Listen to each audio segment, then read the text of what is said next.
Hello, below there!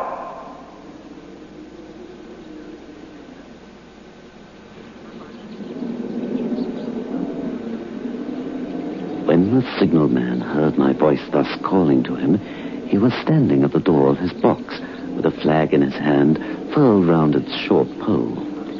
One would have thought he could not have doubted from what quarter the voice came, but instead of looking up to where I stood on the top of the steep cutting over the railway line, he turned himself about and looked down the line.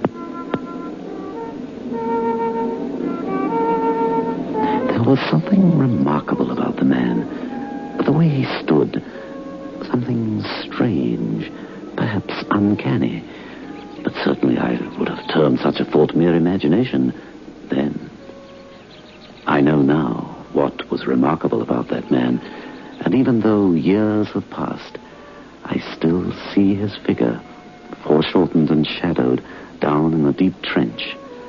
My figure high above him, so steeped in the glow of an angry sunset that I shaded my eyes with my hand before I saw him at all. Hello, below!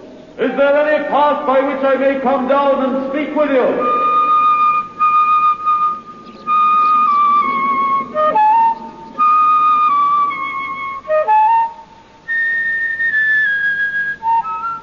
Biotex, the new soak and pre-wash powder, presents Beyond Midnight by Michael McCabe.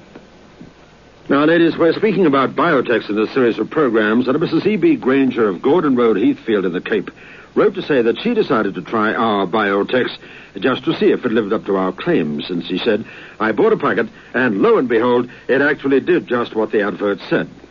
I'm so proud of the children's white shirts, the hankies, and the underwear that I want to say it will be Biotex for me every washing day from now on. Some of my family's accessories were left with slight stains, but now, thanks to Biotex soaking, they come out white, and the stains do go away, as you say.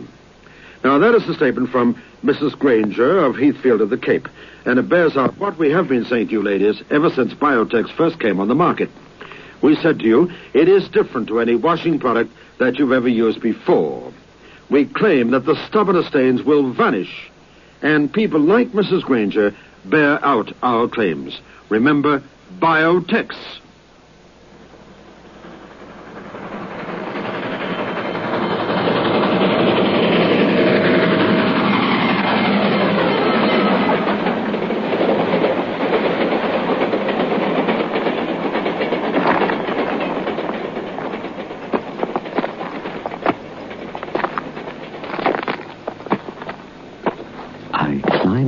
Approached the man.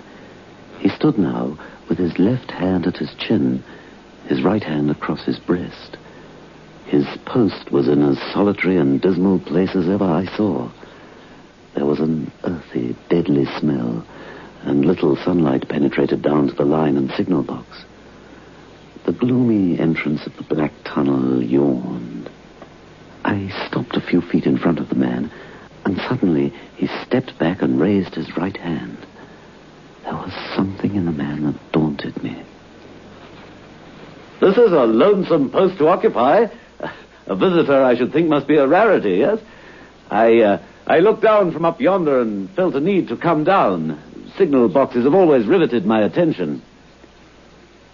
He directed a most curious look towards the red light near the tunnel's mouth. The light is in your charge, is it not? Don't you know it is? A monstrous thought came into my mind that this was a spirit, not a man. I stepped back, but then I detected in his eyes some latent fear of me. You look at me as if you had a dread of me. I was doubtful whether I'd seen you before. Where? There. By the light. There? My good fellow, what should I do there? Well, however, be that as it may, I never was there. You may be sure of that. I've always had a fascination for railways and their workings. If it would not disturb you, may I prevail upon you to show me over your box? Of course, sir. Come this way, sir, come this way. Thank you. Come this way, sir, please.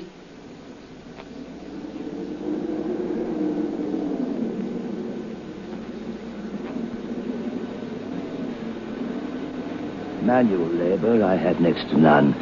I had to trim those lights, turn that iron handle now and then.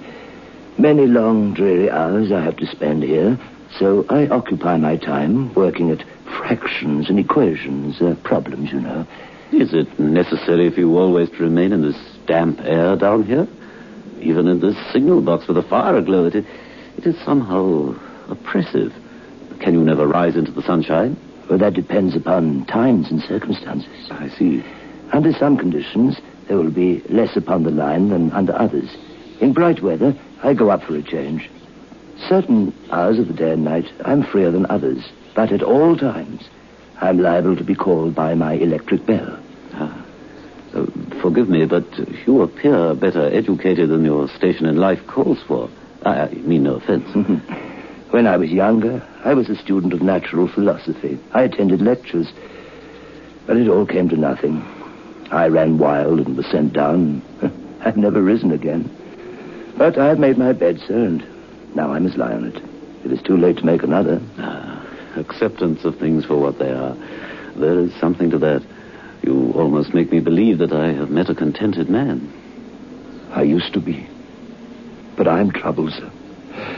I'm troubled. Oh? With what? What is your trouble? It is very difficult to impart. Very, very difficult to speak of. If you ever make another visit, I will try to tell you. But I expressly intend to make you another visit.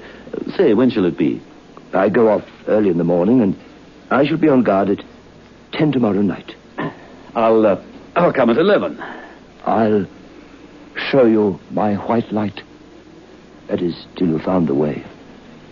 When you have found it, don't call out. And when you're at the top, don't call out. Very well. Let me ask you a parting question.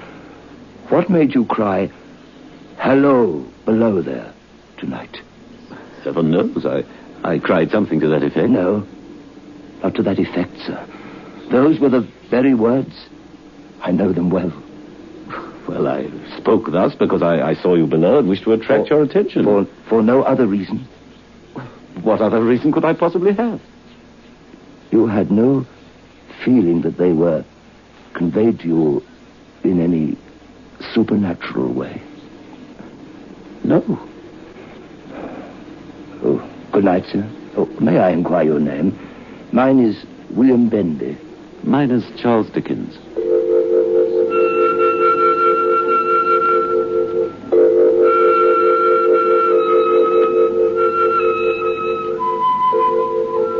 There was something singularly peculiar about the man. Of this I was sure. And I could hardly wait the time before I could speak with him again. That he was well educated, there was no doubt. That he feared something or someone very greatly, there was no doubt either. There was something tortured about him. While we talked that first night, he was several times interrupted by the little bell and had to read off messages and send replies. Once he had to stand and display a flag as a train passed. Once or twice, while he was speaking, he turned and watched the bell, and his face drained of all color when it did not ring. I was punctual to my appointment the next night. Good night, sir. My hand. Good night to you, sir. And here's mine. I have made up my mind, sir, that you shall not have to ask me twice what troubles me. Oh, please be seated. Oh, thank you. Thank you. I took you for someone else yesterday night. That troubles me. That mistake? No. That's someone else. Who is it? I don't know. Like me? I don't know. I never saw the face. The left arm is across the face, and the left arm is waved, violently waved. This way. For pity's sake, clear the way. One moonlight night, I was sitting here when I heard a voice cry, hello, below there. Look out. I started up, looked from that door, and saw this someone else standing by the red light near the tunnel, waving as I just showed you. The voice seemed hoarse with shouting, and he cried, look out! Look out! And then again, "Hello, below there! Look out!" I caught up my lamp, turned it on red, and ran towards the figure. "Hello! Below there! Look out! Look out! What's wrong? What has happened? Where? Hello! Below there! Look out!" The figure just stood in the blackness outside the tunnel. I advanced so close upon it that I wondered at it keeping the sleeve before the eyes. I ran up to it and had my hand stretched out to pull the sleeve away when it was gone.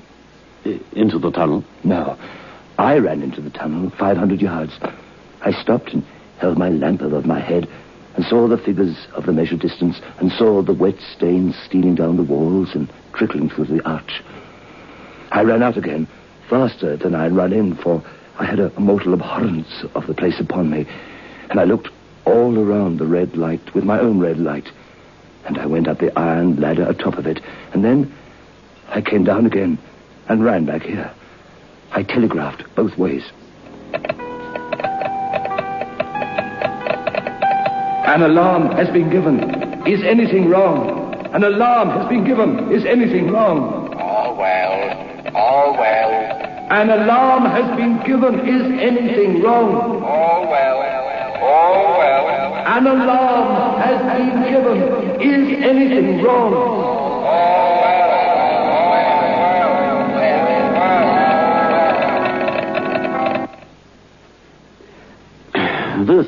This figure must have been a deception of your senses, a deception of your sense of sight.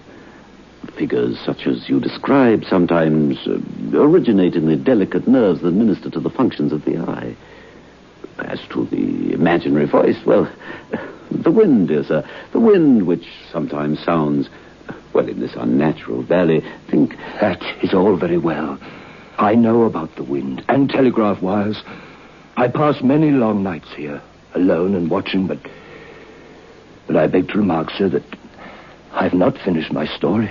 I ask your pardon.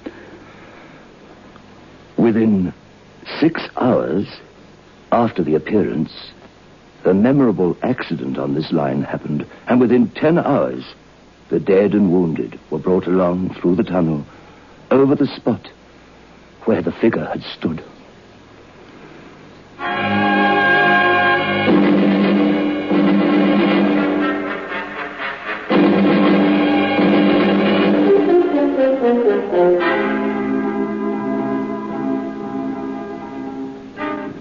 Now, an effective spray-on furniture polish that gives a wax shine instantly. Johnson's Pledge. Just spray on, and your duster becomes a magnet. Picks up every speck of dust in seconds. Pledge dusts, cleans, deep waxes quickly, easily. And new, deeper wax formula Pledge will protect your furniture longer. Buy Johnson's Pledge aerosol today. Soak, soak, that's all you have to do. Soak, soak, just for an hour or two you'll find things look as good as new when you use new Biotex. Amazing new Biotex soaks stubborn stains away. Clean, clean, everything soon will be clean, clean, for all the world to see. Soak, soak, stains away easily when you use new Biotex. Get amazing new Biotex today and let soaking do the washing. Within 10 hours, the dead and wounded were brought along through the tunnel over the spot where the figure had stood. This was just a year ago. 6 or 7 months passed, and I had recovered from the surprise and shock when, one morning, as day was breaking, I, standing at that door, looked towards the red light and saw the spectre again. Did it cry out? No, it was silent. Did it wave its arm? No. It leaned against the shaft of the light with both hands before the face like this. Like an action of mourning I've seen in stone figures on tombs. Did you go up to it? I came in and sat down, partly to collect my thoughts, partly because it had turned me faint. When I went to the door again, daylight was all around me, and the ghost had gone. Ghost? That very day, as the train came out of the tunnel, I noticed at a carriage window on my side a confusion of hands and heads. I saw it just in time to signal the driver, "Stop." He shut off and put his brakes on, but the train drifted past here, 150 yards or so. A beautiful young lady had died instantly in one of the compartments, and she was brought in here to the box and laid there on the floor between us. True, sir. True. Precisely as it happened. So I tell it you. Now, sir, mark this and judge how my mind is troubled.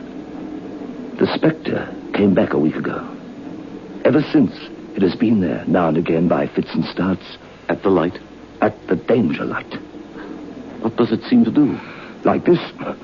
"For pity's sake, clear the way." For pity's sake, clear the way.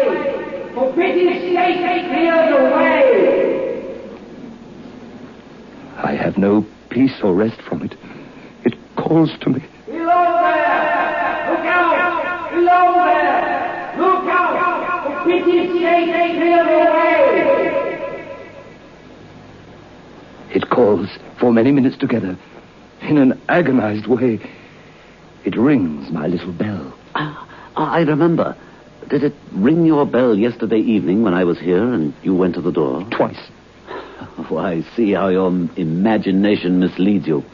My eyes were on the bell, and my ears were open to the bell.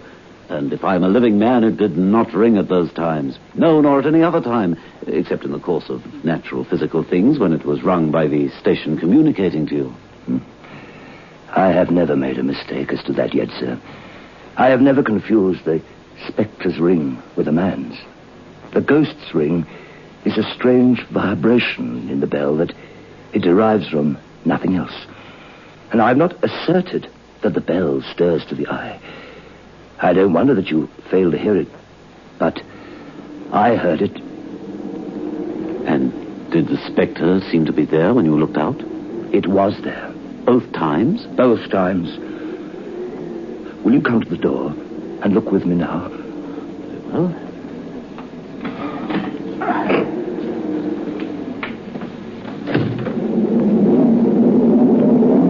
I saw the danger light and the dismal mouth of the tunnel.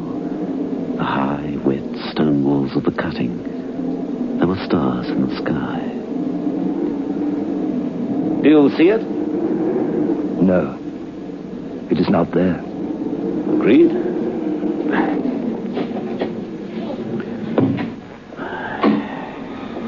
By this time, sir, you will fully understand that what troubles me greatly is, what does the spectre mean? I do not know. What is its warning against? What is the danger? Where is the danger? There is danger overhanging somewhere on the line. Some dreadful calamity will happen. It is not to be doubted this third time after what has gone before, but surely this is a cruel haunting of me. What can I do?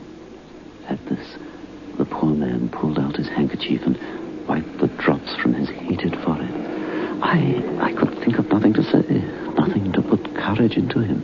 If I telegraph danger on either side of me, or on both, I can give no reason for it. I should get into trouble and do no good. They would think I was mad. Can you imagine? This is the way it would work. Danger! Take care! What's danger? Where? I don't know, but for pity's sake, take care. They would say I'd gone mad and they would displace me. What else could they do? His pain of mind was most pitiable to see. It was the mental torture of a conscientious man, oppressed beyond endurance by a responsibility involving life. When it first stood under the danger light, why not tell me how it might be averted? Why not tell me where the accident was to happen, if it had to happen? When, On the second coming, it hit his head. Why not tell me instead she's going to die? Tell them to keep her at home. If it came on those 2 occasions only to show me that its warnings were true, and so to prepare me for the third, why not warn me plainly now? And I, a poor signalman, on this solitary station? Why not go to somebody with credit to be believed and power to act? Bendy, William, you cannot blame yourself for anything. You must not become so agitated. Whoever so thoroughly discharges his duty as you do must do well. It must needs be comfort to you to know full well that you understand your duty perfectly. The fact remains, I know that you do not understand these confounded appearances, but you must not take on so. I will not insult you by trying to reason you out of your belief. Thank you, sir. I left him at 2 o'clock that morning. I'd offered to stay the night, but he would not hear of it. As I climbed the path up, I looked down to the red light. I did not like it. I knew full well I should not sleep sound if my bed were under it. Nor did I like the 2 sequences of the accident and the dead girl. I wondered how I ought to act. I knew the man to be painstaking, vigilant, and although in an inferior position, he held a most important trust. How long, with his mind as it was, would he remain to execute this trust with precision, I wondered. I resolved to accompany him to the wisest medical man in those parts and to take his opinion. Something told me that it would be most treacherous to communicate all that the signalman had told me to his superiors. It might well cost him his living. A change in his time of duty would come round next night, he had informed me. He would be off an hour or 2 after sunrise and on again soon after sunset. I had appointed to return accordingly.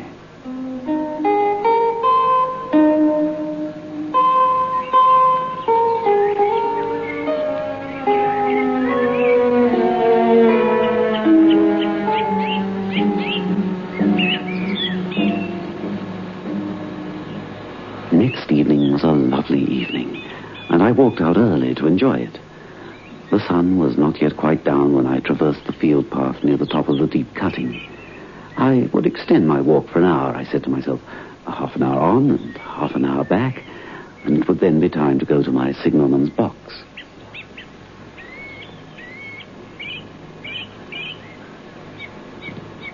Before pursuing my stroll, I stepped to the brink and mechanically looked down from the point from which I had first seen him.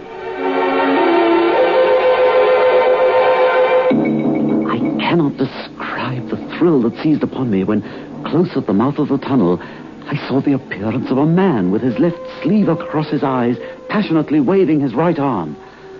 The nameless horror that oppressed me quickly passed when, close at the mouth of the tunnel, I saw that this appearance of a man was a man. There was a little group of men standing further away, and this first one seemed to be rehearsing the gesture he made, the gesture the signalman had described so vividly. The danger light was not yet lighted. Against its shaft, a little low hut, entirely new to me, had been made of some wooden supports and tarpaulin. It looked no bigger than a bed. I descended the path with all the speed I could muster. Hello! Hello! What is the matter? What has happened? Signalman, killed this morning, sir. Not the man belonging to that box. Yes, sir. Not the man I knew. You will recognize him, sir, if you knew him. He raised the tarpaulin covering from the small structure I had observed from above. His face is quite composed. How did this happen? He was cut down by an engine, sir. No man in England knew his work better, but somehow he was not clear of the outer rail. It was just at broad day. He'd struck the light and had the lamp in his hand, and as the engine came out of the tunnel, his back was towards her, and she cut him down. That man drove her and was showing how it happened. Show the gentleman, Tom. Well, coming round the curve in the tunnel, sir, I saw him at the end. like as if I saw him down a perspective glass. Well, there was no time to check speed, and I knew him to be very careful. But as he didn't seem to take heed of the whistle, I shut it off. And as we were running down upon him, I called to him as loud as I could call. What did you say? Say, sir? Why, I said, below there. Look out. For pity's sake, clear the way.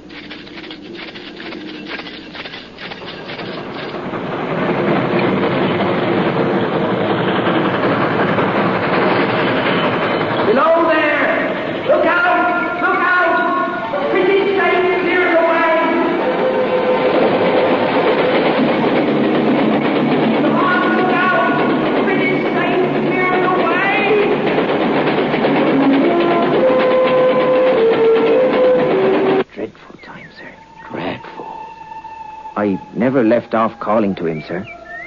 I put my arm before my eyes so as not to see, and I waved this arm right to the last.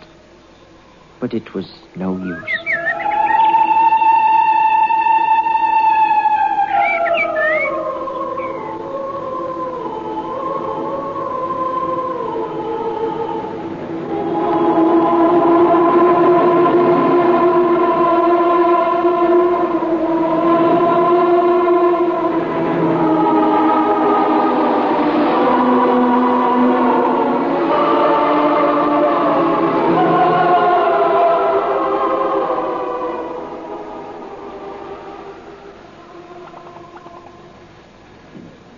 Let's play some music. I feel like dancing. But I thought you had a splitting headache. Oh, that was 5 minutes ago. I've taken Grandpa headache powder since. Grandpa headache powders kill pain, soothe strained nerves, and lift depression.